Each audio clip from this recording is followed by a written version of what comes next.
Guys, അപ്പോൾ നമ്മൾ ഈ ഏരിയയിൽ കുറച്ച് ദിവസമായിട്ട് ഒരു ഫ്രൂട്ട് ഇങ്ങനെ കുറേ വിരിഞ്ഞ് നിൽക്കുന്നുണ്ട്, അതായത് ഉണ്ടായിട്ടുണ്ട്. അപ്പോൾ ഞങ്ങൾക്ക് എന്താണെന്ന് മനസ്സിലായിട്ടില്ല. അപ്പോൾ നമ്മുടെ നാട്ടിലുള്ള പഴമായതുകൊണ്ട് എല്ലാവർക്കും നല്ലോണം അതിനെക്കുറിച്ച് അറിവൊക്കെ ഉണ്ടാവും. അപ്പോൾ നിങ്ങൾക്ക് ആരെങ്കിലും ഒന്ന് കമൻറ്റ് ചെയ്യണം. ഞാൻ ആ ഫ്രൂട്ട് ഇപ്പോൾ നിങ്ങൾക്ക് കാണിച്ചു തരാം.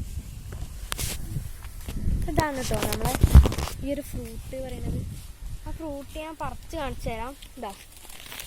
ഇതാണ് ആ ഫ്രൂട്ട്സ് പറയുന്നത് കേട്ടോ. ഈ ഒരു രീതിയിലുള്ള ഫ്രൂട്ടാണ്. നിങ്ങൾക്ക് അറിയെങ്കിലൊന്ന് പേര് പറയണം. ഈ ഫ്രൂട്ടിൻ്റെ പേര് കമൻറ്റ് ചെയ്യണം കേട്ടോ. അപ്പോൾ ഇത് തിന്നാനൊന്നും പറ്റൂലേ?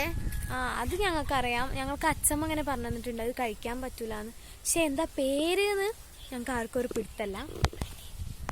അപ്പോൾ നിങ്ങൾക്ക് ഇഷ്ടമുള്ള കമൻറ്റ്സ്, ഞങ്ങളുടെ വീഡിയോ കണ്ടിട്ട് നിങ്ങൾക്ക് ഇഷ്ടമുള്ള കമൻറ്റ്സ് ഇടാം. നെഗറ്റീവ് ആവാം, പോസിറ്റീവ് ആവാം, നിങ്ങൾക്ക് തോന്നുന്നത് ഇടാം. അപ്പോൾ ഞങ്ങൾ ഈ ഒരു കാര്യം അറിയിക്കാൻ വേണ്ടിയിട്ടാണ് ഇങ്ങനെ ഒരു വീഡിയോ ചെയ്തത്.